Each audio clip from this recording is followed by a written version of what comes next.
The fluorescent lights of the subway car flickered overhead, casting sickly shadows across the faces of late-night commuters who looked as exhausted as I felt. My fingers clutched the worn leather strap hanging from the ceiling, knuckles white with tension as the train lurched through another tunnel. I'd made a mistake. A stupid, careless mistake that was going to cost me everything. I should have been home an hour ago. Should have taken the uptown train like I did every single night. But tonight, my mind had been elsewhere, replaying the moment Derek's fingers had brushed mine when he'd handed me a file this afternoon. The electricity that had shot through my body at that simple, innocent touch. And I'd gotten on the downtown train instead. By the time I'd realized my error, I was already 5 stops in the wrong direction. My phone buzzed in my purse for what felt like the 100th time. I didn't need to look at it to know who was calling. Derek Drake. My boss, the man who terrified half of Manhattan with a single glance. The man whose penthouse office I'd left at precisely 6:47 p.m., mumbling something about needing to pick up groceries before heading home.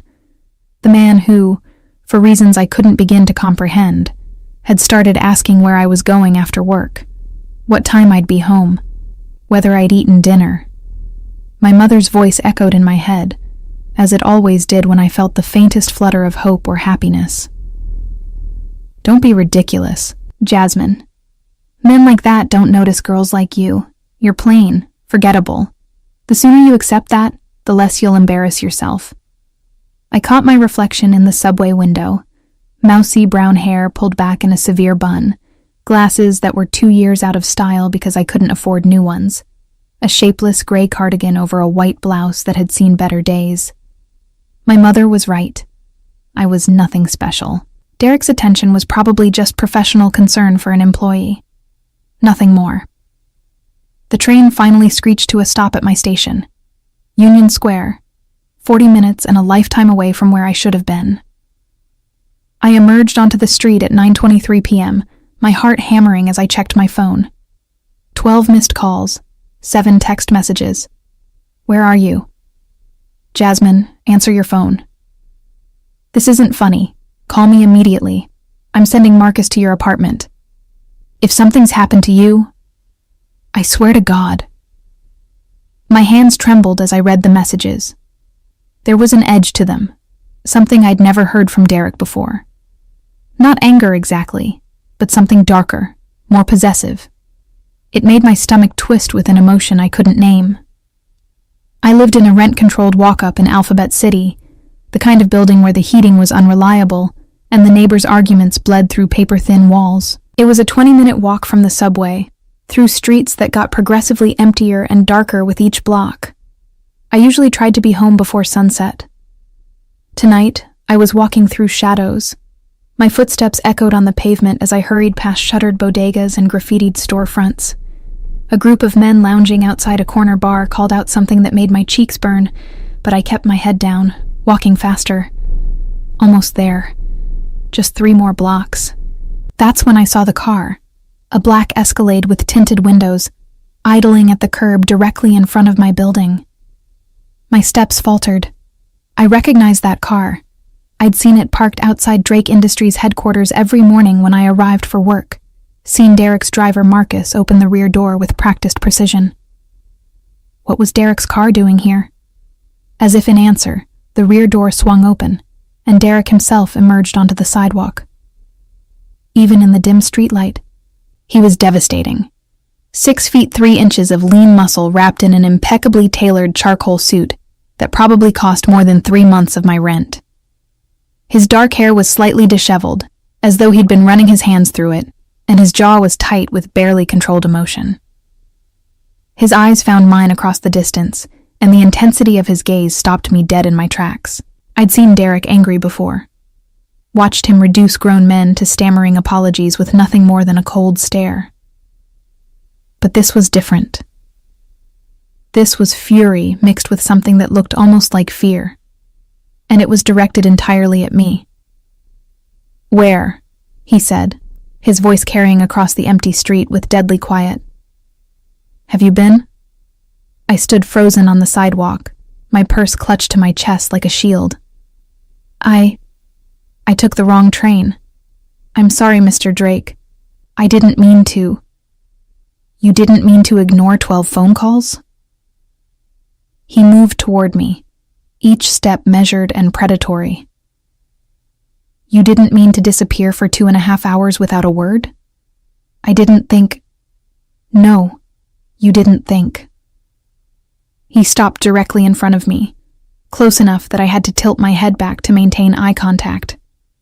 Close enough that I could smell his cologne, something expensive and woodsy that made my knees weak.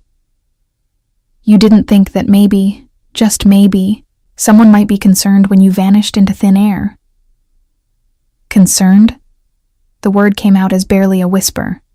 Why would you be concerned about me? Something flickered across his face. Surprise, maybe, or disbelief. Why would I? He stopped, jaw clenching. Do you have any idea what goes through my mind when one of my people doesn't answer their phone? The things that could happen to someone in this city, especially at night. Especially... He cut himself off, but not before I heard it. Especially to you. I'm sorry, I said again, hating how small my voice sounded. I should have called. I didn't think you'd notice. Didn't think I'd notice. He repeated the words like they physically pained him. Jesus Christ, Jasmine. It was the first time he'd ever used my first name. In the 6 months I'd worked as his secretary, it had always been Miss Cole delivered in that crisp, professional tone that made it impossible to tell what he was thinking. Hearing my name in his voice, rough with emotion, stripped of that careful control, did something dangerous to my equilibrium. You're shaking, he observed, his gaze dropping to where my hands trembled against my purse. Are you cold? Before I could answer, he was shrugging out of his suit jacket and draping it around my shoulders. The silk lining was still warm from his body, and it smelled like him. That intoxicating mixture of expensive cologne and something uniquely Derek that made my head spin. Mr. Drake, I can't... Yes, you can. His hands lingered on my shoulders for a moment longer than necessary, his thumbs brushing against my collarbones through the thin fabric of my blouse. And when we're alone, you can call me Derek. My breath caught. That wouldn't be appropriate. Fuck appropriate. The profanity sounded strange coming from him. Rough and unpolished in a way that sent heat pooling low in my belly. Do you know what the last 2 hours have been like? Calling your phone over and over, getting voicemail, sending Marcus to your apartment, having him report that you weren't home, that your neighbors hadn't seen you, imagining every possible scenario. I'm fine, I interrupted, my voice steadier than I felt. Really, I just made a mistake with the subway. It won't happen again. It won't, he agreed, because from now on Marcus will drive you home every night. I stared at him. That's not necessary. I can take the subway. Clearly you can't, since you ended up on the wrong side of Manhattan. His eyes held mine, brooking no argument. Marcus will drive you. Every night. No exceptions. Mr. Drake. Derek. I tried the name on my tongue, feeling simultaneously thrilled and terrified by the intimacy of it. I appreciate the offer, but I can't accept. It wouldn't be right. Why not? Because... I struggled to articulate what my mother's voice was screaming in my head. He's just being polite. He doesn't actually care. You're making this into something it's not. Because you're my boss, and this goes beyond professional concern. I don't want to be a burden. His expression darkened. A burden. I know how busy you are, how important your time is. I can't ask you to... You're not asking. I'm telling you. He stepped closer, eliminating what little space remained between us. Do you know what I saw tonight, Jasmine? When you didn't answer your phone. When I couldn't find you. I saw every terrible thing that could happen to someone like you in a city like this." "Someone like me?" I echoed. "Beautiful," he said simply, and the word hit me like a physical blow. "Kind. Completely unaware of how men look at you when you walk by." I couldn't breathe. Couldn't process what he was saying. "Beautiful? Me? I'm not—" I started, but he cut me off. "Yes, you are." His hand came up to cup my face, his thumb tracing along my cheekbone with devastating gentleness. "And the thought of something happening to you, of someone hurting you because I wasn't there to prevent it." His jaw clenched. "I can't. I won't let that happen." This wasn't professional concern. This was something else entirely. Something possessive and protective and utterly terrifying in its intensity. "Why do you care?" I whispered. "I'm just your secretary." "Just my—" He laughed, but there was no humor in it. "Is that really what you think? That you're just my secretary?" "What else would I be?" He was quiet for a long moment, his dark eyes searching mine as though trying to read secrets written beneath my skin. Finally, he spoke, his voice low and rough with emotion I couldn't name. "Come upstairs with me." My heart stopped. "What?" "Your apartment. Let me walk you up. Make sure you get inside safely." It was a reasonable request, gentlemanly even. But the way he said it, like he needed to see me safe behind a locked door before he could breathe again, made it feel like something more.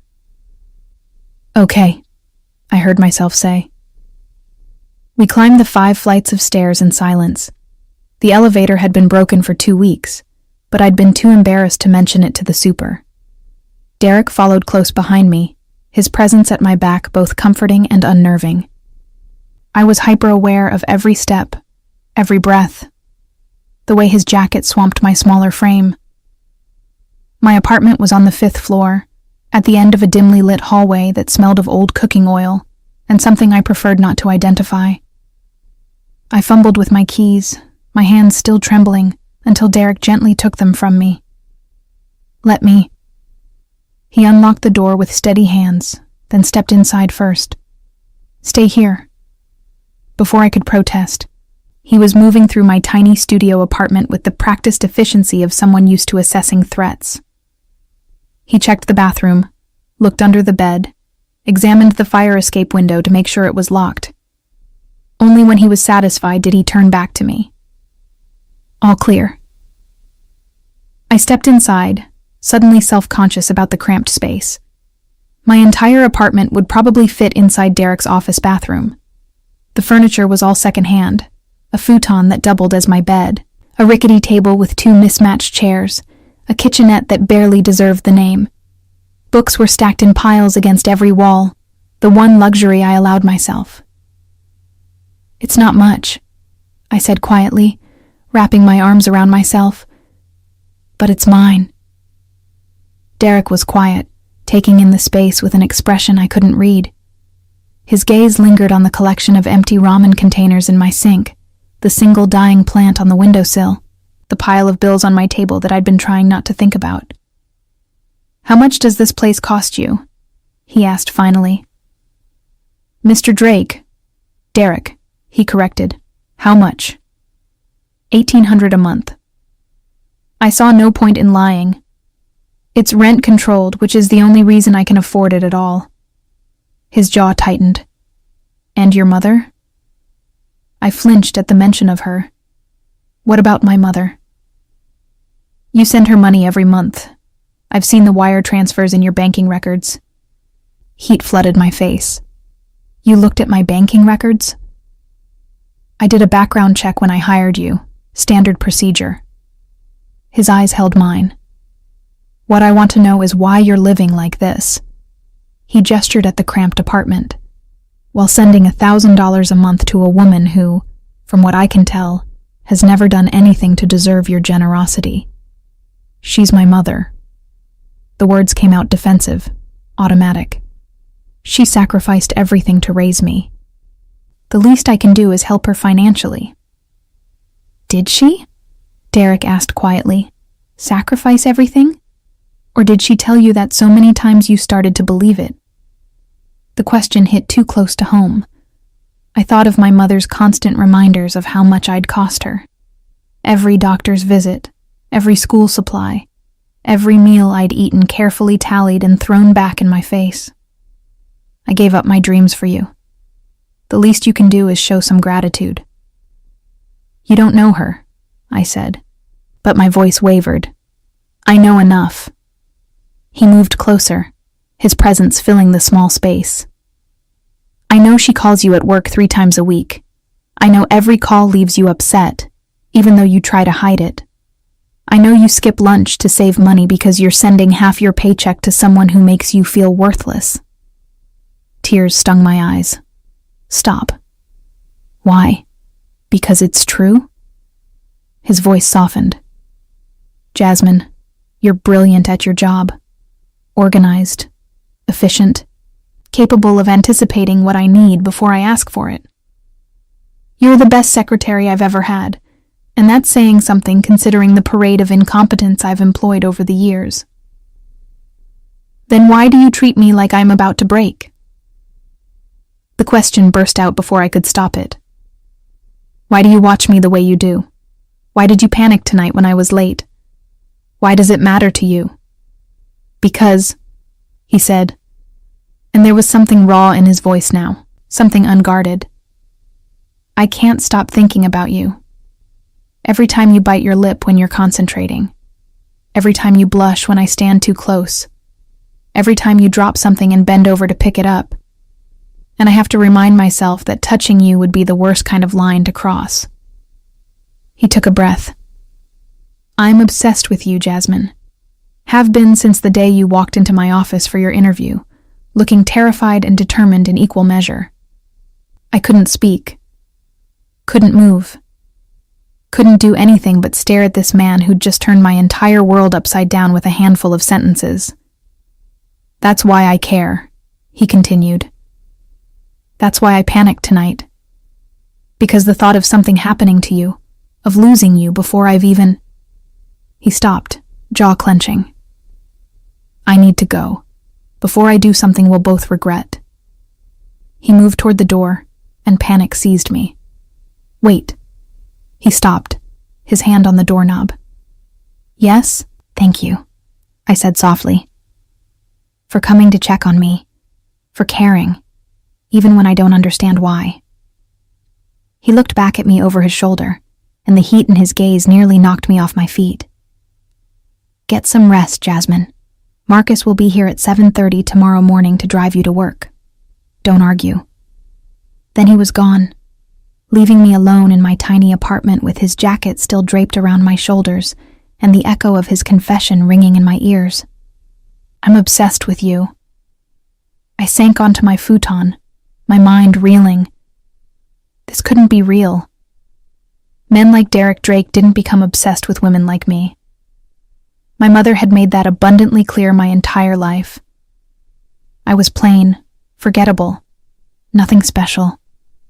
But the way he'd looked at me tonight, like I was precious, like losing me would destroy him, that hadn't been imaginary. That had been real. My phone buzzed with a text message. From Derek. Lock your door. Set the deadbolt. And Jasmine? Sleep well. Tomorrow, we need to talk. I did as he instructed, turning the deadbolt with trembling fingers. Then I collapsed back onto my futon, still wearing his jacket, breathing in his scent, and trying to process what had just happened. Derek Drake was obsessed with me. And God help me. I was starting to realize I might be obsessed with him too. I didn't sleep. How could I, when every time I closed my eyes, I saw Derek's face, the raw hunger in his expression when he'd called me beautiful, the way his thumb had traced my cheekbone like I was something precious and fragile. At 7:28 a.m., I was waiting by my building's entrance, wearing my usual uniform of sensible slacks and a modest blouse. My hair scraped back in that severe bun my mother always insisted made me look presentable. I'd tried to return Derek's jacket to its pristine condition, but it still smelled like him, and I'd spent far too long that morning breathing it in before forcing myself to fold it carefully and place it in my bag.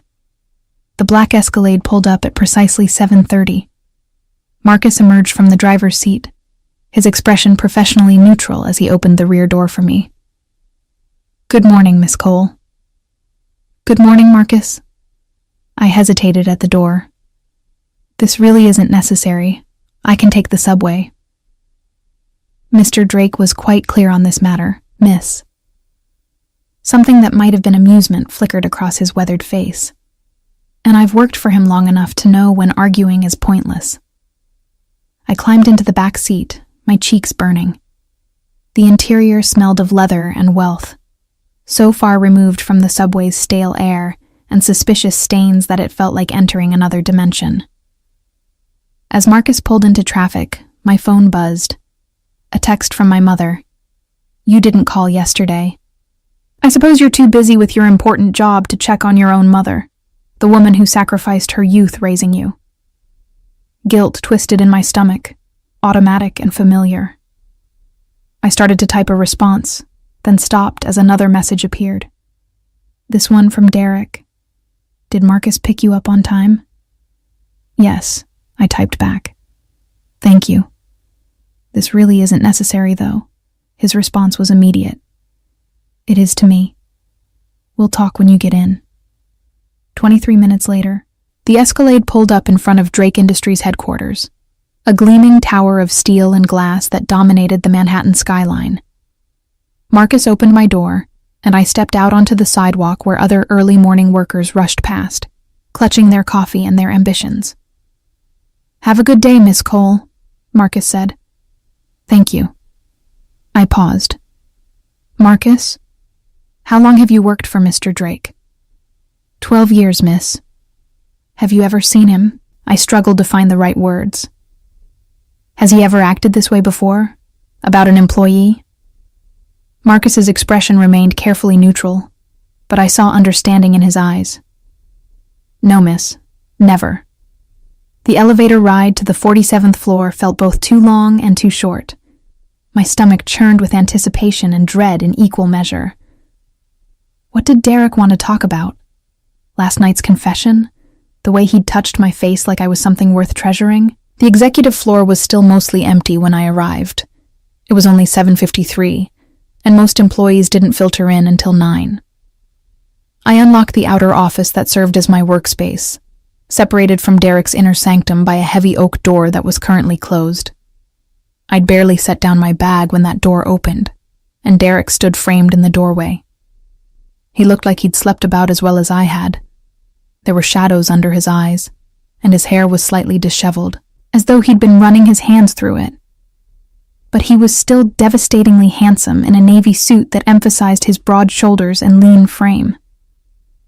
"You're early," he observed. "So are you." I never left. He gestured to his office. "Come in, please." My legs felt unsteady as I crossed the threshold into his domain. I'd been in Derek's office hundreds of times, but it felt different now, charged with the same electricity that had crackled between us in my cramped apartment. The office was exactly what you'd expect from a man of Derek's position. Floor-to-ceiling windows offering a panoramic view of the city, sleek modern furniture, and abstract art on the walls that probably cost more than my annual salary. A bar cart in the corner held crystal decanters filled with amber liquid, and a leather sofa faced the windows where he probably conducted his more informal business meetings. "Coffee?" he asked, moving to the espresso machine in the corner. "I can make it. That's my job." "Humor me." He began preparing 2 cups with practiced efficiency. "How do you take it?" 2 sugars, splash of cream." He handed me a cup moments later, our fingers brushing in the exchange. That same electric shock from yesterday shot through me, and from the way his eyes darkened, He felt it too. "Sit," he said, gesturing to the leather couch. I perched on the edge, my spine rigid, both hands wrapped around the warm cup like a shield. Derek sat beside me, not touching, but close enough that I could feel the heat radiating from his body.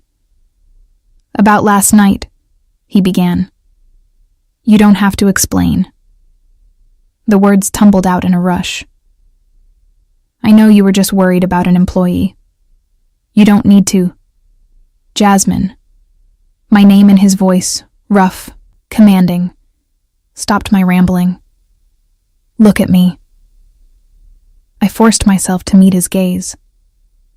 "Everything I said last night was true," he said quietly. "I'm obsessed with you, have been for months. Every day you walk into this office, and I have to stop myself from pulling you into my lap and showing you exactly what you do to me." Heat flooded my face. You can't say things like that." "Why not? Because you're my secretary?" His laugh was bitter. "You think I don't know that? You think I haven't spent 6 months trying to convince myself that this is just some passing attraction that will fade if I ignore it? And has it?" My voice was barely a whisper. "Faded?" "No." He set down his cup and turned to face me fully. "It's gotten worse. Exponentially worse. Do you know what I did last night after leaving your apartment?" I shook my head. "I sat in my car for 2 hours, watching your window to make sure no one tried to break in. Then I went home and reviewed the security footage from your building." My blood ran cold. "What security footage?" "The cameras I had installed 3 weeks ago. In the lobby, the stairwells, the hallway outside your apartment." His expression was unapologetic. "You live in a building with no security, Jasmine. Anyone could walk in off the street." "You've been watching me?" Anger cut through my confusion. "For 3 weeks?" "Protecting you," he corrected. "There's a difference." "No, there isn't." I stood abruptly, coffee sloshing over the rim of my cup. "That's stalking, Derek. That's a violation of my privacy." "I know." He stood too, closing the distance between us. "I know it's wrong. I know I should stop, but I can't.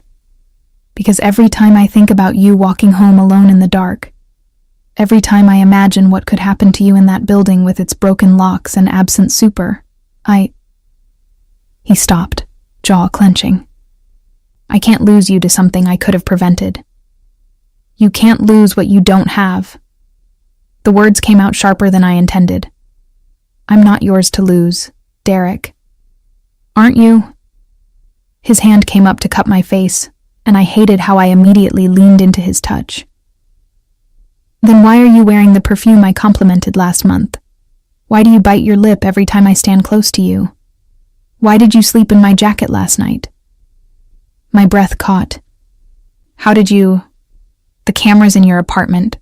I installed them when you were at work last week." He said it so casually, like he was discussing the weather. "I needed to know you were safe." Horror and something else, something dangerously close to arousal, warred in my chest. "That's insane." "Yes."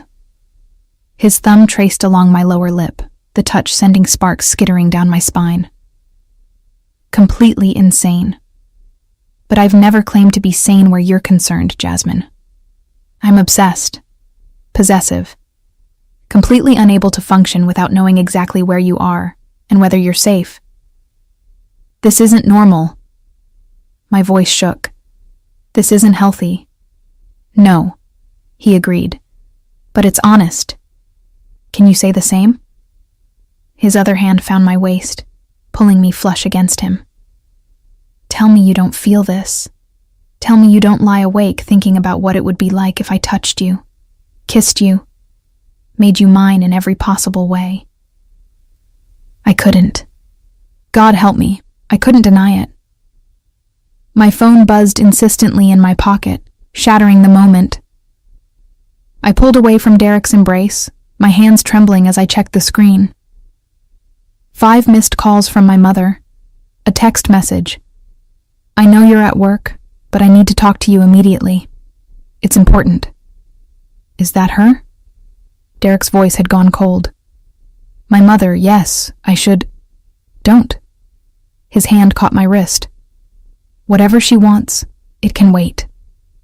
You don't understand. She gets upset if I don't answer. Let her be upset. His grip was gentle but immovable. Jasmine, I've been watching you for 6 months. I've seen how these calls affect you. How you come back from lunch with her looking like you've been crying. How you skip meals to send her money. How she calls you 3-4 times a day and you drop everything to answer. She needs me. She's using you. The words were brutal in their honesty. And you let her because she's convinced you that you're not worth anything better. Tears stung my eyes. You don't know what you're talking about. Don't I? He released my wrist, but his gaze held me captive. Tell me I'm wrong. Tell me she doesn't make you feel small and worthless and grateful for whatever scraps of affection she tosses your way. I couldn't, because he was right. Because my mother's love had always come with strings attached, strings that choked and constrained and left me gasping for air. My phone rang again, my mother's name flashing on the screen. Answer it, Derek said suddenly. Put it on speaker. What? No, I can't. Yes, you can. His expression was unreadable. I want to hear her. I want you to hear her too. Really hear what she says to you. With trembling fingers, I answered the call and activated the speaker. Hi, Mom. Finally. My mother's voice filled the office, sharp with irritation. I've been trying to reach you for an hour. Don't you care about your own mother? I'm sorry, You're always sorry, Jasmine. Sorry you're late. Sorry you forgot to call. Sorry you don't have time for the woman who gave up everything to raise you. A dramatic sigh. I suppose your fancy job is more important than family. That's not true. I need money. The words came quick and hard. The rent went up again, and I can't afford it. You'll need to send an extra $500 this month. My stomach dropped. Mom, I don't have an extra $500. I barely... Don't be selfish, Jasmine. After everything I've sacrificed for you, the least you can do is help your mother. Or have you become too good for me now that you're working for some big-shot businessman? I glanced at Derek. His expression was carved from stone, but something dangerous burned in his eyes. I'll figure something out, I heard myself say, the words automatic. You'd better. I didn't raise you to abandon your family the first chance you got. A pause. And Jasmine? You sound tired. Are you sleeping enough? You know how puffy you get when you're tired. It's not attractive. The casual cruelty of it, the way she could pivot from demanding money to criticizing my appearance, should have been familiar by now.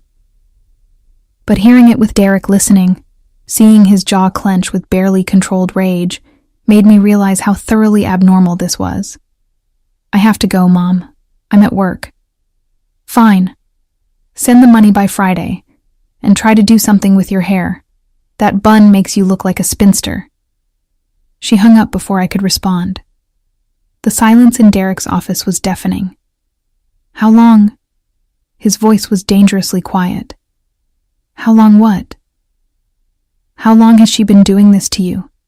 Making you feel worthless while draining you dry? She's my mother. She's a parasite. The words were brutal. A narcissist who spent your entire life convincing you that you're not good enough, not pretty enough, not worthy of love or happiness or anything that doesn't directly benefit her. Tears spilled down my cheeks. You don't understand. I understand perfectly. He crossed to me, his hands framing my face with devastating gentleness. I understand that you've been so thoroughly conditioned to accept scraps that you can't even recognize when someone is trying to give you everything.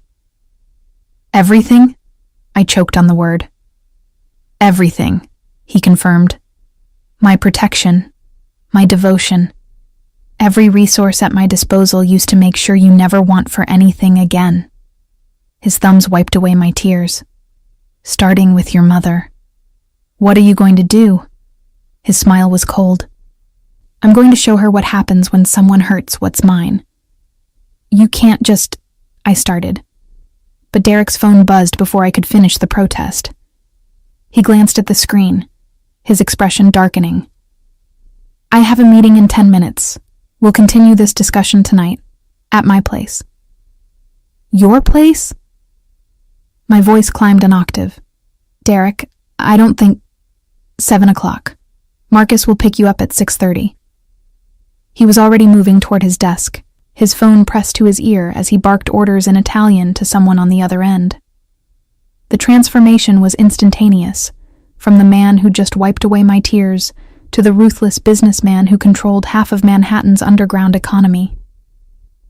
I retreated to my desk in the outer office, my mind reeling.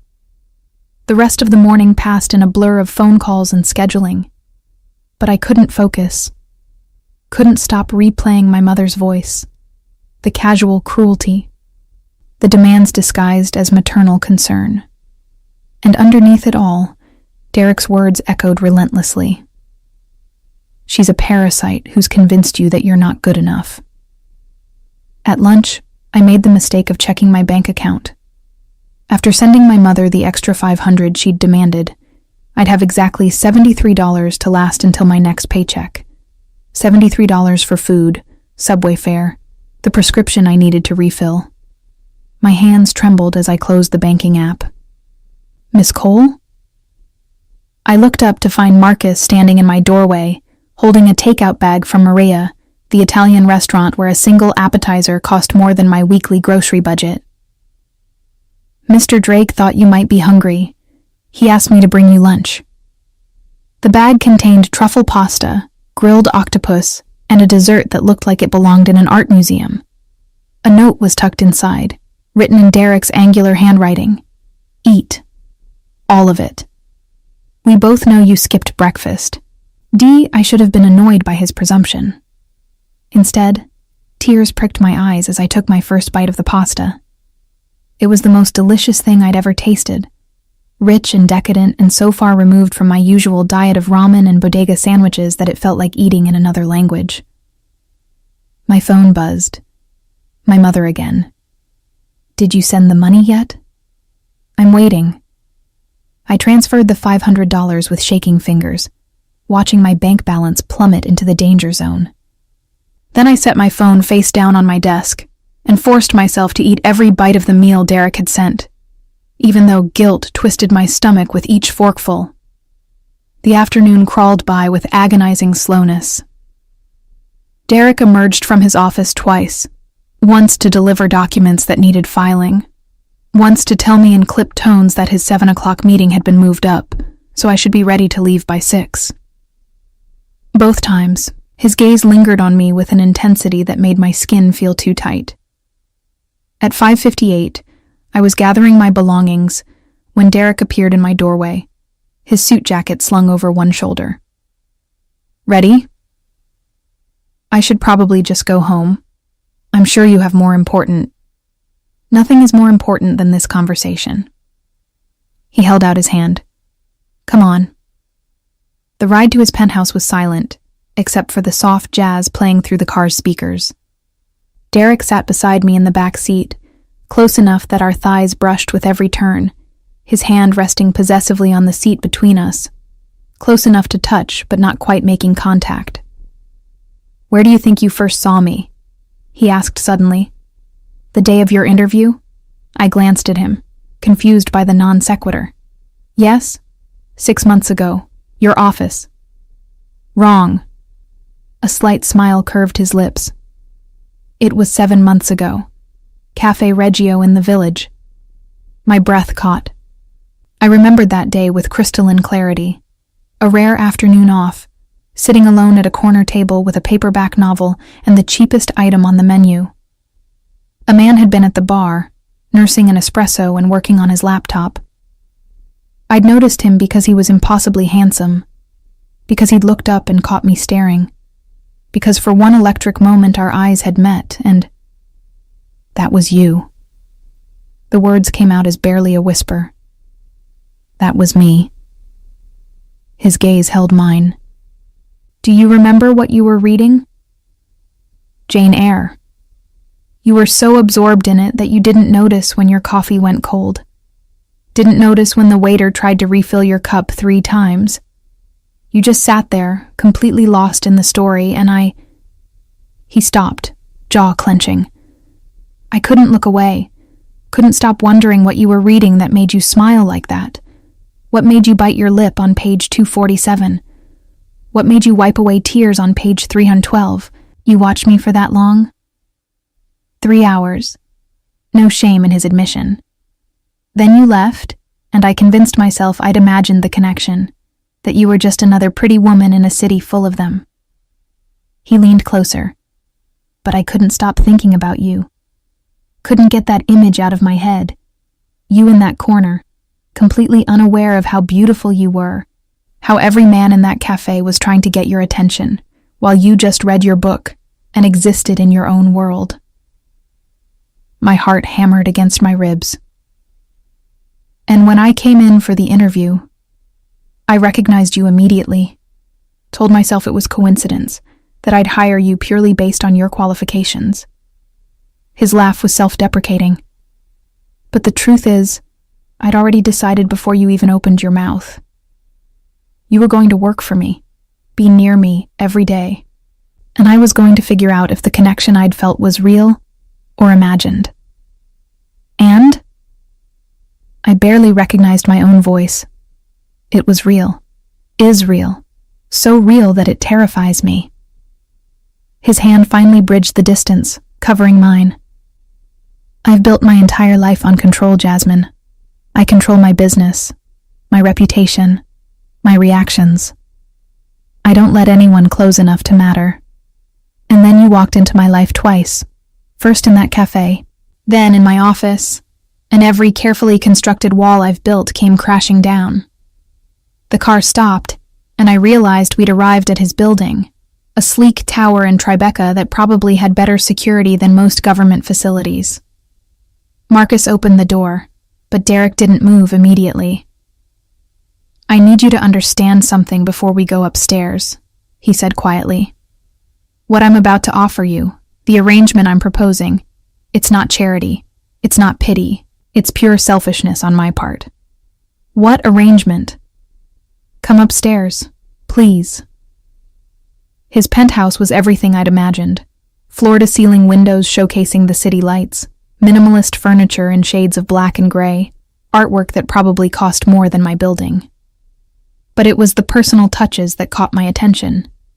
A well-worn copy of The Count of Monte Cristo on the coffee table, a vintage record player in the corner, photographs on the mantel showing a younger Derek with an elderly man who had the same sharp jawline. My grandfather, Derek said, noticing my gaze. He raised me after my parents died, taught me everything about the business, both the legitimate and the less than legitimate parts. I'm sorry. About your parents. Don't be. I barely remember them. He moved to the bar, pouring 2 glasses of wine. But my grandfather, he understood what it meant to protect what's yours. To do whatever necessary to keep your people safe. He handed me a glass, then gestured to the couch. We sat, and for a moment he just looked at me. Really looked, like he was memorizing every detail. I want you to move in here, he said finally. I nearly dropped my wine. What? Move in, with me.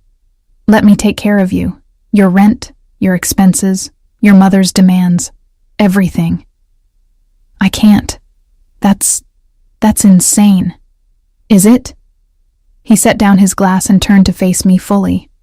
You're barely surviving, Jasmine. You send half your paycheck to a woman who treats you like a burden. You skip meals. You live in a building that isn't safe. You're drowning, and I'm offering you a lifeline." "In exchange for what?" The question came out harsher than I intended. "What do you want from me?" "Everything." He didn't hesitate. "Your time, your trust, your presence in my life. I want to wake up knowing you're safe. I want to fall asleep with you in my bed. I want to erase every lie your mother ever told you about your worth and replace them with truth." "This isn't normal, Derek. This isn't how relationships work." "I'm not offering a normal relationship." His hand found mine again. "I'm offering protection, security, a chance to exist without constantly looking over your shoulder, worrying about money, sacrificing yourself for someone who doesn't deserve it." "And if I say no?" His jaw tightened. "Then I'll respect your choice. But I won't stop trying to take care of you. The car service continues. The meals continue. The security cameras, those aren't negotiable. I need to know you're safe, Jasmine. Even if you're not mine, I need that. I'm not a possession to be claimed." "No," he agreed. "You're not. You're so much more than that. You're the woman I can't stop thinking about. The one who makes me want to be better than I am. The only person who's ever looked at me and seen past the power and the money to something worth caring about. I don't even know you." But even as I said it, I knew it wasn't true. I'd spent 6 months watching him. The way he treated his employees with respect, the donations he made to charities he never publicized, the fierce loyalty he inspired in people like Marcus. I knew him better than I wanted to admit. "So get to know me." His thumb traced patterns on my palm. "Live here for a month. Let me prove that this isn't some fleeting obsession. Let me show you what it feels like to be cherished instead of used. My mother will never allow it." "Your mother," Derek said, his voice going cold, "doesn't get a vote. You're 26 years old, Jasmine. You don't need her permission to choose your own life." The truth of it hit me like a physical blow. 26 years old, and I was still seeking my mother's approval, still trying to be good enough, pretty enough, grateful enough. "I need time to think." "Take all the time you need." He raised my hand to his lips, pressing a kiss to my knuckles. "But while you're thinking, stay here tonight. Let me make you dinner. Let me show you what your life could be." Every logical part of my brain screamed that this was too fast, too intense, too everything. But the part of me that had spent 26 years feeling invisible, unwanted, "Not enough," that part whispered. "What if he's telling the truth? What if you could have this?" One night, I heard myself say, "Just dinner, then I'm going home." His smile was triumphant. "One night. For now." Derek cooked. I watched from a bar stool at the kitchen island, still processing the surreal reality of watching a man who controlled Manhattan's underworld expertly dice vegetables and sear scallops in a copper pan. He'd rolled up his shirt sleeves, exposing forearms corded with muscle, and there was something devastatingly attractive about the casual domesticity of it. My grandfather believed that a man who couldn't feed himself was only half a man, he said, noticing my stare. He made sure I could handle a kitchen before he taught me how to handle a boardroom. "And the other parts of the business?" I asked, then immediately regretted it. But Derek just smiled, something dark and knowing. "Those came later, after I'd proven I could survive on my own terms." He plated the scallops with practiced precision, adding some kind of sauce that smelled like heaven. "Eat. Then we'll talk about the things you really want to know." The meal was exquisite. Perfectly seared scallops with a brown butter sauce, roasted asparagus, and a risotto so creamy it made me want to weep. I was acutely aware of Derek watching me eat, his gaze tracking every bite, every small sound of pleasure that escaped my lips. "You're staring," I said finally, setting down my fork. "Can't help it. You make the smallest things look erotic." His voice dropped. "The way you close your eyes when something tastes good. how you bite your bottom lip before taking another bite. Every unconscious gesture makes me want to—" He stopped, jaw clenching. "Tell me about your mother. The real story, not the sanitized version." I took a long sip of wine, needing the liquid courage. "What do you want to know?" "Everything. When did she start making you feel worthless?" The question was so blunt it stole my breath. "I don't—" "Yes, you do." He leaned back in his chair, his posture deceptively relaxed. "You remember the exact moment you realized she saw you as a burden instead of a blessing. Everyone does." He was right. I remembered with painful clarity. I was 12, standing in my mother's bedroom doorway in a new dress she'd bought me for school pictures. I'd been so excited. It was rare that she bought me anything new. But when I'd shown her, spinning so the skirt flared out, she'd looked at me with such cold assessment. "It's fine, I suppose, though it does make your hips look wider. We'll need to watch your portions." Then she'd turn back to her mirror, dismissing me. "And Jasmine, stop smiling so much. It makes your face look fat." I told Derek this, my voice barely above a whisper. Told him about the years of carefully calibrated criticism. Never quite pretty enough, never quite thin enough, never quite grateful enough for the sacrifice of being raised by a single mother who'd given up everything to have me. "Did she?" Derek asked quietly. "Give up everything?" "She says she did. That she could have been a model. That having me ruined her body and her chances. That I owe her—" "Bullshit." The profanity was sharp. "That's manipulation, Jasmine. Classic narcissistic parent playbook. Make the child feel perpetually indebted so they never question being used. You sound like you have experience with this." His expression shuddered. "My mother wasn't much better before she died. My grandfather spent years undoing her damage, teaching me that love shouldn't feel like debt." He reached across the table, covering my hand with his. "Your mother is never going to change. Never going to suddenly realize your worth and treat you accordingly. The only thing you can control is whether you continue allowing her to bleed you dry." "She's my mother," I said automatically, the old defense mechanism kicking in. "She's an abuser." Derek's voice was gentle but implacable. "And you're her victim, but you don't have to be anymore." My phone buzzed on the counter, another text from my mother. Derek's gaze flicked to it, then back to my face. "Answer it," he said. "I want to see what excuse she has this time." I unlocked my phone with trembling fingers. The message was exactly what I'd expected. "Did you send the money? I can't pay my bills because my daughter is too busy with her fancy life to care about her own mother. I suppose I shouldn't be surprised. You've always been selfish." "Give me the phone," Derek said quietly. "What?" "No." "Jasmine, give me the phone." Something in his voice, command mixed with absolute certainty, made me comply. I watched, my heart in my throat, as his thumbs flew over the keyboard. "What are you doing?" Panic edged my voice.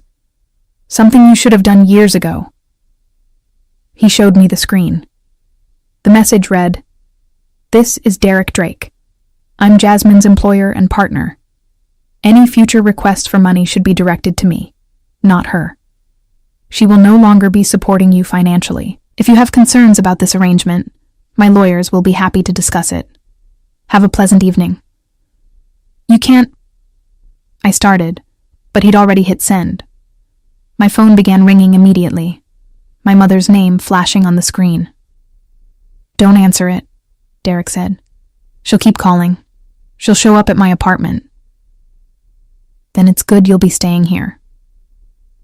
He said it so casually, as if it were already decided. "Where she can't reach you without going through building security, and I promise you, my security doesn't let anyone pass the lobby without my explicit approval." "I never agreed to stay here."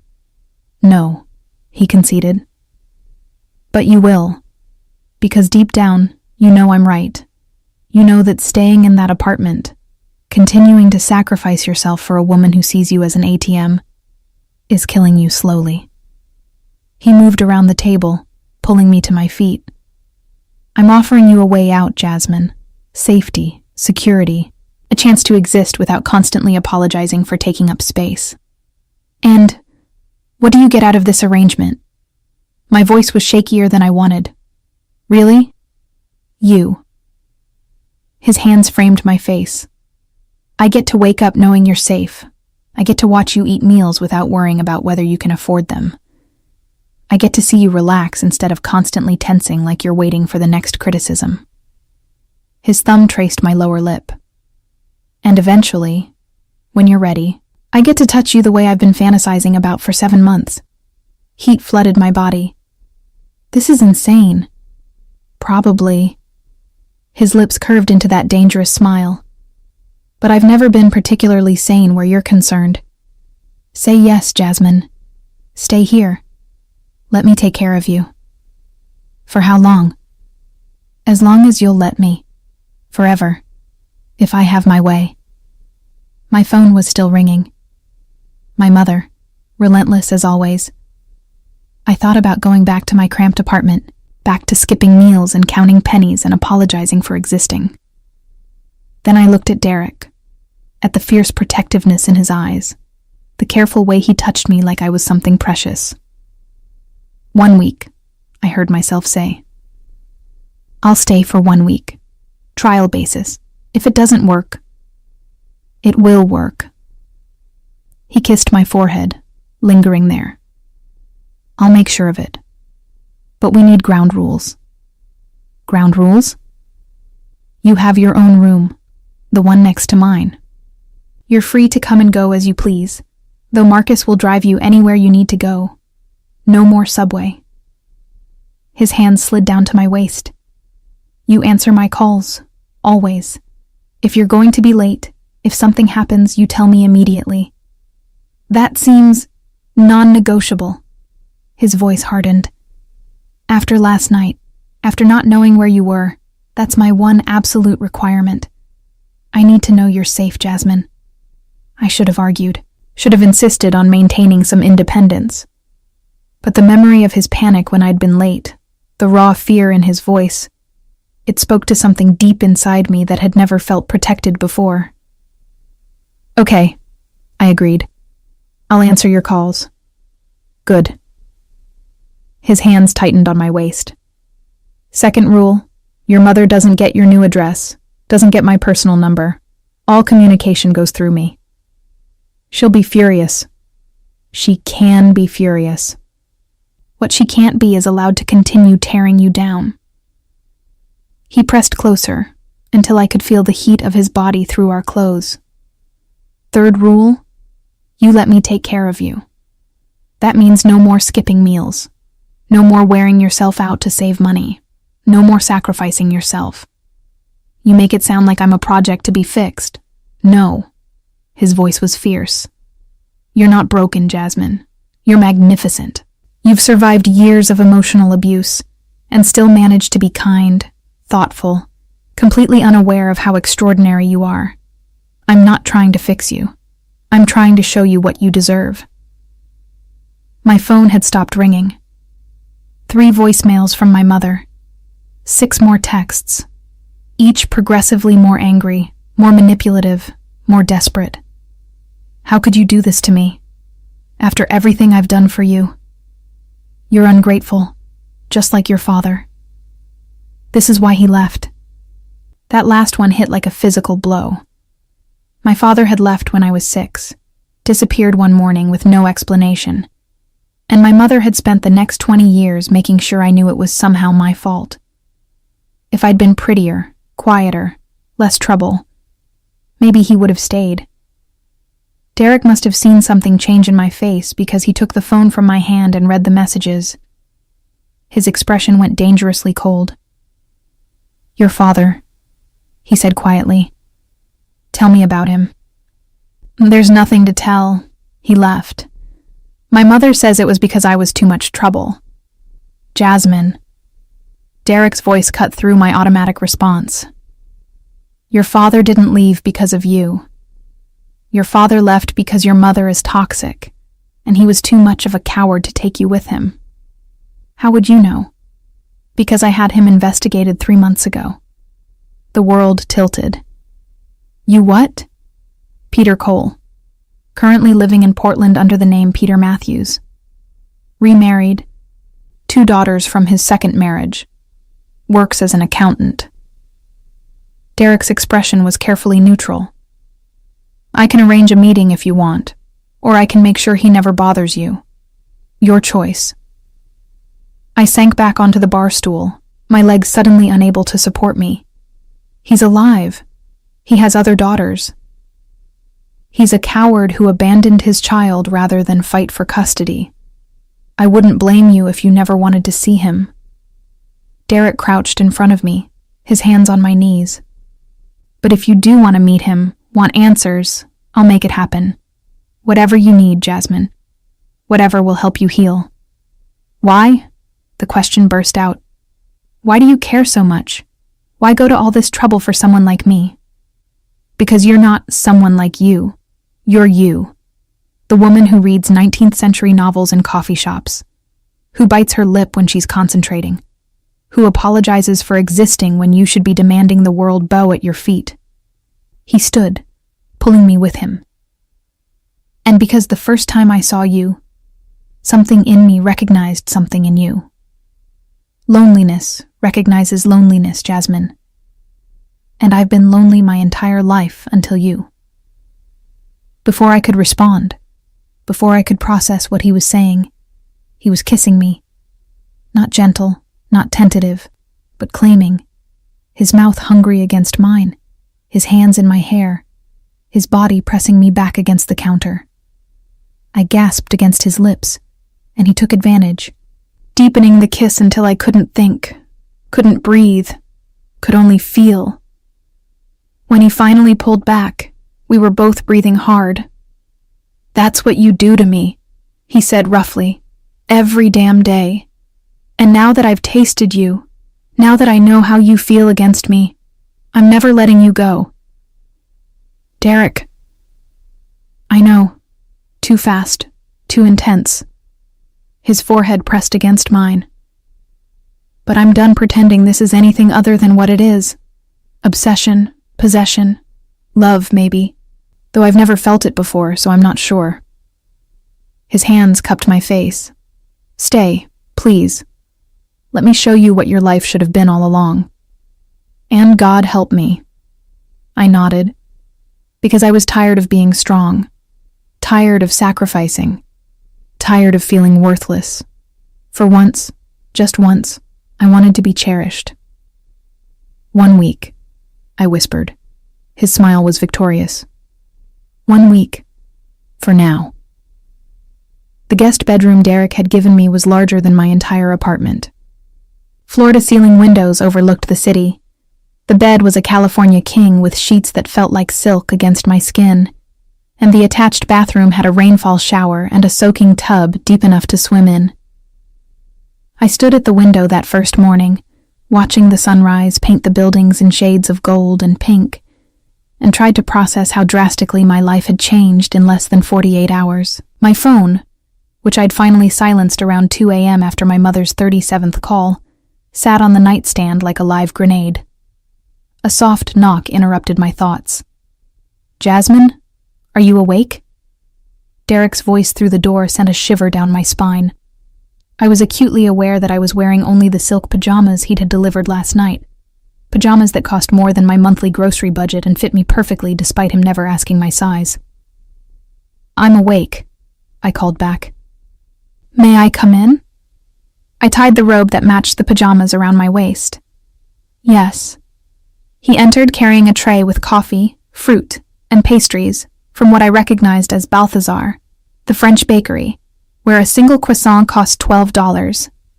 He was already dressed for work in a charcoal suit that emphasized his broad shoulders, his dark hair still slightly damp from his shower. You didn't have to bring me breakfast, I said, accepting the coffee he offered. I wanted to. He sat on the edge of the bed, watching me with those intense dark eyes. "How did you sleep?" "Better than I have in years, actually." It was true. The bed was so comfortable, the apartment so quiet, that I'd slept deeply despite my racing thoughts. "Thank you for all of this." "Don't thank me yet. We need to talk about your mother." My stomach clenched. "What about her?" "She showed up at your apartment building at 6 this morning, tried to get the super to let her in." His expression was carefully neutral. When he refused, she waited in the lobby. "She's still there." Horror washed through me. "I need to go talk to her. She'll cause a scene." "No." The word was absolute. "You're not going anywhere near her. Not until she understands that her access to you is permanently revoked." "Derek, you don't understand. She'll make my life hell. She'll call my work, show up at the office." "She already tried.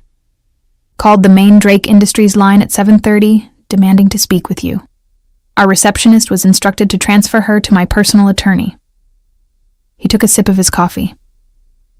"Marcus is currently explaining to your mother that any further harassment will result in a restraining order. She's also being informed that the building super at your old apartment has been instructed to have her trespassed if she returns." I should have been relieved. Instead, I felt panic clawing at my throat. "She's going to be so angry. You don't know what she's like when she's angry." "I know exactly what she's like." His voice was cold.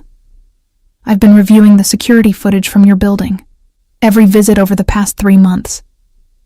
I've seen how she speaks to you, how she makes you cry, how you hand over money you can't afford to give while she berates you for not being grateful enough." He set down his cup with deliberate care. "That ends now. You can't just decide that my relationship with my mother is over." "No," he agreed. "But you can. And I'm giving you the space to make that decision without her manipulating you." He moved closer, his hand cupping my face. "Jasmine, abusers don't stop because you ask nicely. They stop when you create boundaries and enforce them. Let me be your enforcer." "What if I'm making a mistake? What if she really does need me?" "Then she can prove it by respecting your boundaries. By not demanding money. By treating you with basic human decency." His thumb traced my cheekbone. "But we both know she won't. Because she doesn't need you. She needs your compliance. There's a difference." My phone buzzed with another incoming call. My mother, predictable as clockwork. "Don't answer it," Derek said. "Let her leave a voicemail. Let her show you who she really is when she doesn't get her way." I let it go to voicemail. 30 seconds later, my phone chimed with the notification. Derek reached for it, raising an eyebrow in question. I nodded, suddenly needing to hear the truth I'd been avoiding. He put it on speaker. "Jasmine Cole, you answer this phone right now.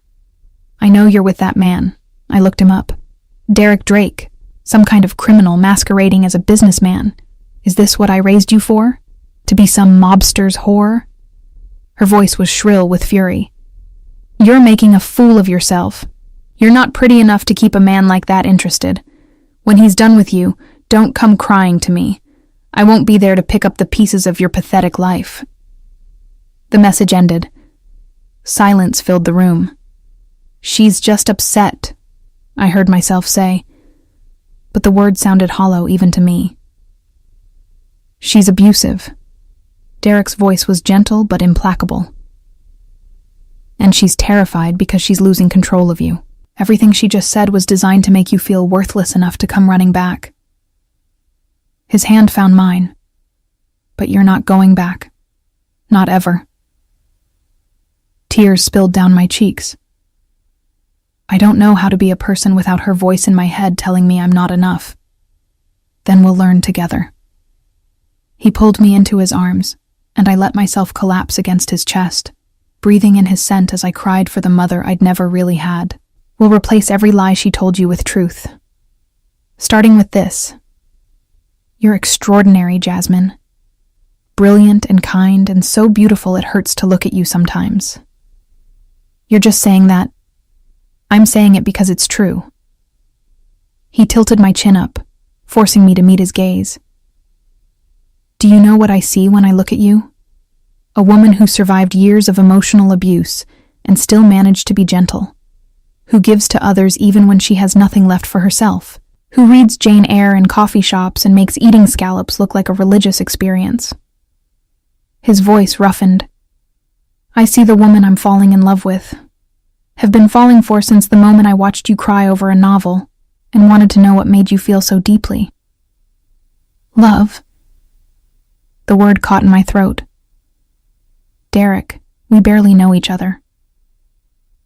I know you take your coffee with 2 sugars. I know you bite your lip when you're nervous. I know you apologize for taking up space, even though you should be demanding the world rearrange itself around you. His hands framed my face.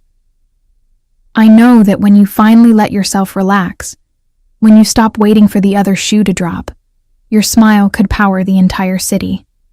That's enough for me. Before I could respond, his phone rang. He glanced at it, his expression hardening. I need to take this. Work. But Jasmine... He pressed a kiss to my forehead. We're not done talking about this. He stepped into the hallway to take the call, and I was left alone with my thoughts and my coffee and the dawning realization that Derek Drake was offering me something I'd never had. Unconditional acceptance. My phone buzzed again. Not my mother this time, but a text from an unknown number. This is Peter Cole. Derek Drake's people contacted me about arranging a meeting. I understand if you don't want to see me. I wouldn't blame you. But if you do want answers about why I left, I'd like to explain. Your father. I stared at the message, my hands trembling. My father. The man who disappeared when I was 6, whose absence my mother had weaponized for 20 years. He was alive. He wanted to talk. Derek returned, taking in my expression immediately. He contacted you. You gave him my number? I gave him the option. He chose to use it. Derek sat beside me again. Do you want to meet him? I don't know. I showed him the message. What if he's just like her? What if he confirms everything she said? That I was too much? That I'm the reason? Then I'll destroy him. Derek's voice was casual, but there was steel beneath it. But I don't think that's what will happen. I think he's going to tell you that leaving you was the worst mistake of his life, that he's regretted it every day since, that your mother made it impossible for him to fight for custody without destroying you in the process. How could you possibly know that? Because I had a very thorough conversation with him yesterday. Made it clear that if he contacted you for any reason other than genuine remorse and a desire to make amends, he'd regret it. A slight smile. I can be very persuasive when I need to be. You threatened my father. I protected you from potential further harm. There's a difference. He took the phone from my hands. You don't have to decide now, but if you do want to meet him, I'll be there, every step of the way. The offer should have felt suffocating. Derek orchestrating my life, making decisions, controlling access to people. But instead, it felt like being caught by a safety net I hadn't known existed. For the first time in my life, someone was protecting me instead of using me. I need to get ready for work, I said finally. Take the day off. Derek. Jasmine. His hand covered mine. You've had an emotionally devastating 24 hours. Your mother is harassing you. Your father has suddenly reappeared. You need time to process all of this without the pressure of maintaining a professional facade. If I take the day off, I'll just sit here thinking in circles. Then don't sit here. Come with me. He stood, pulling me to my feet. I have a meeting at one of my restaurants. Come with me. See another part of my world. Why would you want me at a business meeting? Because I want you everywhere, always." His hand slid to my waist, pulling me flush against him. "And because it's time you understood exactly what you've gotten yourself into by agreeing to be mine." The restaurant was called Dante's, and it occupied the ground floor of a building in Little Italy. From the outside, it looked like any other upscale Italian restaurant. Red awning, elegant signage, windows revealing white tablecloths and crystal glassware. But I recognized the men stationed outside, the way they nodded deferentially to Derek as we approached, the bulges under their jackets that suggested weapons. "This is one of your legitimate businesses?" I asked quietly as Derek held the door open. "Mostly legitimate." His hand pressed against the small of my back, guiding me inside. "It's also where I conduct certain meetings that require discretion." The restaurant was closed for lunch service, but the kitchen was clearly operational. I could smell garlic and tomatoes, hear the clatter of pans. A man emerged from the back, older than Derek by a decade, with silver streaking his dark hair and eyes that assessed me with uncomfortable intensity. "Mr. Drake, you're early." His gaze slid to me. "And you brought company." "Marco, this is Jasmine Cole, my partner." The word sent a thrill through me despite the circumstances. "Jasmine, Marco Giordano. He manages Dante's and several other properties."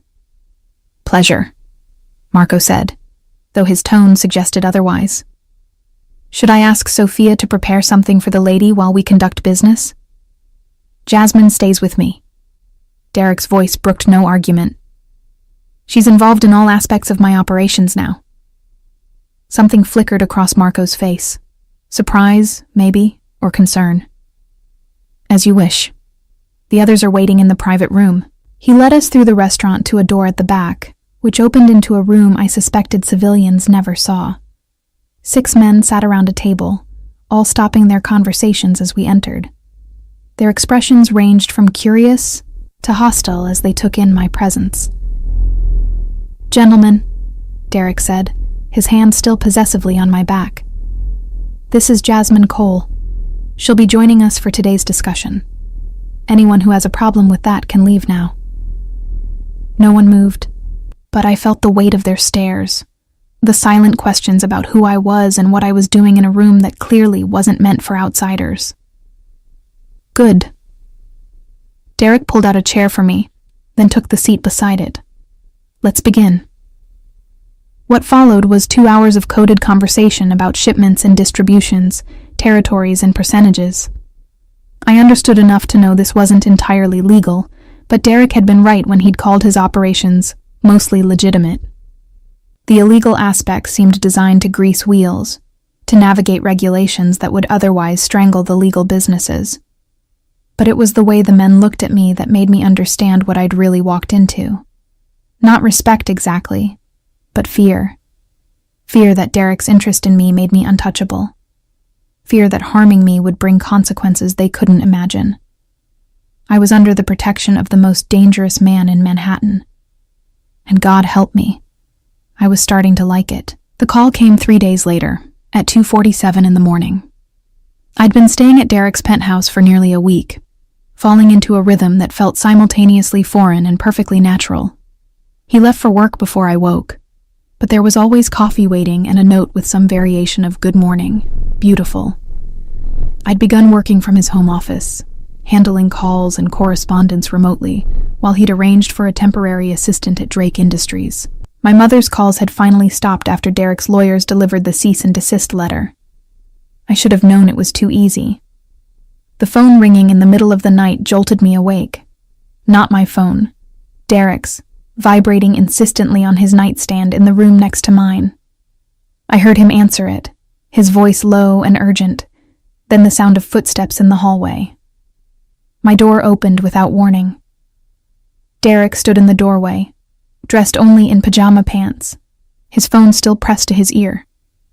His expression made my blood run cold. "Get dressed," he said. "Now. Jeans and a sweater. Nothing that restricts movement." "What's happening?" "Your mother." His jaw was tight. "She's at the building, With your stepfather. My stomach dropped. I don't have a stepfather. You do as of 3 days ago. Gerald Brennan, recently released from Rikers after serving 18 months for aggravated assault. Derek was already moving toward his own room. She married him in a courthouse ceremony, and they're both downstairs demanding to see you. When security refused to let them up, he got physical. Building security called NYPD, but I'm not waiting for them. I scrambled out of bed, my hands shaking as I pulled on the clothes Derek had specified. Why would she marry someone like that? Because she's desperate. Derek reappeared, now wearing jeans and a black t-shirt that emphasized his muscular frame.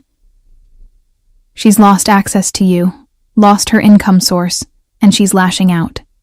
Gerald is her new weapon. A man with a history of violence who she thinks will intimidate me into giving her what she wants.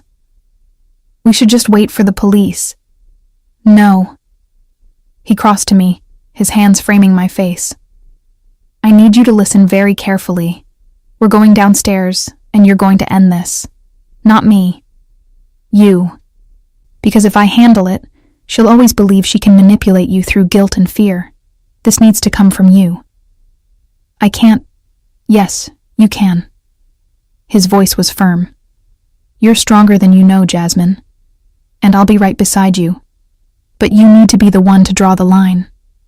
Marcus was waiting in the hallway with 2 other men I recognized from the restaurant, both carrying themselves with the casual menace of people trained for violence.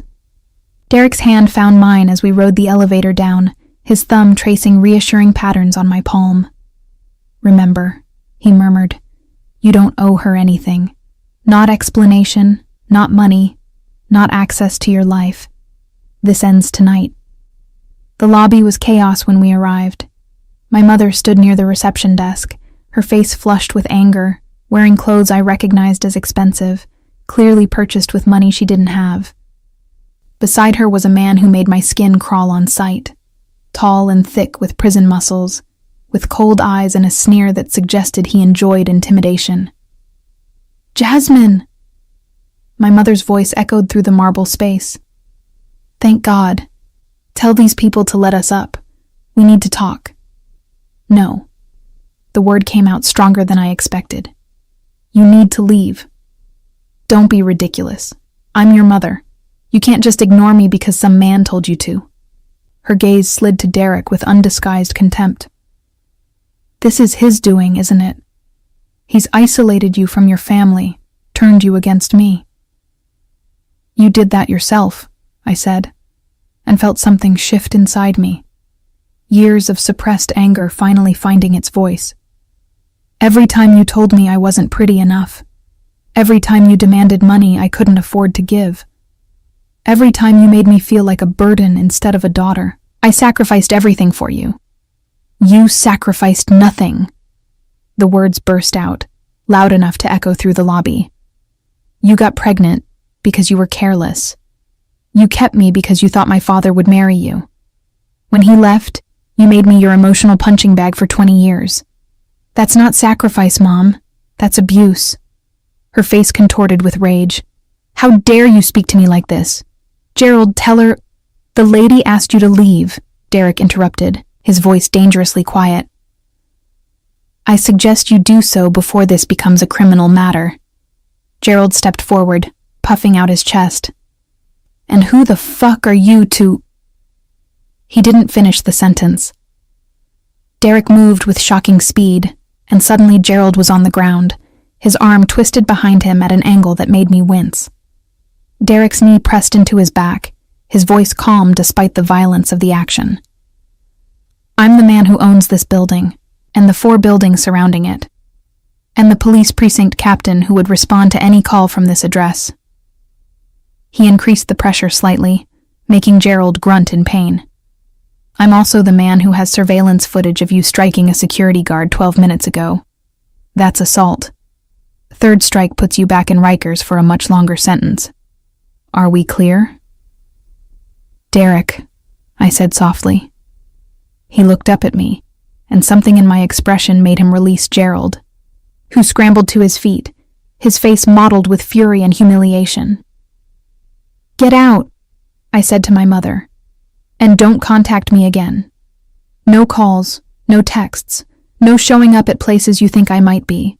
You're cut off. Permanently. You ungrateful little—" She started toward me, but Derek was suddenly between us, his presence a wall she couldn't penetrate. "That's enough." His voice was cold enough to freeze. "You have 30 seconds to leave this building. After that, I have your new husband arrested and you charged as an accessory. Your choice." For a moment, I thought she might actually try to fight. Then I saw the calculation in her eyes. The same calculation I'd seen my entire life, weighing whether the confrontation was worth the cost. "You'll regret this," she hissed at me. "When he's done with you, when you're alone again, you'll come crawling back. And I won't be there." "Good," I said simply. "I don't want you to be." I watched her leave, watched my mother walk out of my life forever with her violent new husband. Her parting shot nothing more than the empty threat of a woman who'd lost all power over me. And I felt nothing. No guilt, no regret, just a profound sense of relief. "It's done," Derek said quietly, his hand finding mine. "It's done," I agreed. Back upstairs, I collapsed onto his couch, adrenaline finally giving way to exhaustion. Derek sat beside me, pulling me against his chest, his hand stroking my hair with gentle repetition. "I'm proud of you," he murmured. "Do you know that? How much strength it took to stand up to her? I couldn't have done it without you." "Yes, you could have. Eventually." His lips pressed against my temple. "I just gave you permission to access strength you already possessed." I tilted my head back to look at him. "Thank you. For everything. For seeing me when I couldn't see myself. For protecting me even when I didn't think I deserved protection. Jasmine." His hand cupped my face. "You deserve everything. And I plan to spend the rest of my life proving it to you. The rest of your life is a long time. Not nearly long enough." His thumb traced my lower lip. "I love you. Have loved you since I watched you cry over Jane Eyre and wanted to know what made you feel so deeply. I love you more every day. And I'm going to love you until the day I die." "I love you too," I whispered, and felt the truth of it settle into my bones. I don't know when it happened, but somewhere between fear and gratitude and obsession, I fell completely in love with you. He kissed me then, and it was different from before. Not claiming or possessive, but reverent. Like I was something precious he'd been entrusted with. When he pulled back, his eyes were dark with desire. "Stay with me, not as a guest, not on trial. Stay as my partner, my equal." His voice roughened. "Let me worship you the way you deserve." "Yes," I breathed. "Yes to all of it." He stood, pulling me to my feet and leading me to his bedroom, the room I'd never entered, the space that was entirely his. The bed was massive, the sheets dark gray, and the windows offered a view of the city that made me feel like we were floating above the world. Derek's hands found the hem of my sweater, pausing. "Tell me to stop and I will. Tell me you're not ready." "I'm ready." I pulled the sweater over my head myself. "I've been ready since you first touched my face and called me beautiful." What followed was everything I'd never had. Gentle hands that explored rather than demanded, kisses that worshipped rather than consumed, words whispered against my skin that made me feel like a goddess instead of an obligation. Derek took his time, mapping every inch of me, erasing years of my mother's criticism with his touch. "You're perfect," he breathed against my throat. "Every inch of you. And I'm going to spend hours proving it." He did. By the time dawn broke over the city, I'd been thoroughly loved, thoroughly claimed, thoroughly convinced of my own worth.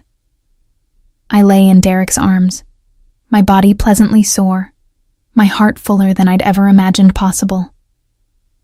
"I have something for you," he said quietly, reaching for the nightstand drawer. He pulled out a small velvet box.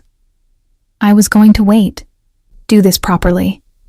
But after tonight, he opened it to reveal a ring, not ostentatious, but perfect, a simple platinum band with a single diamond.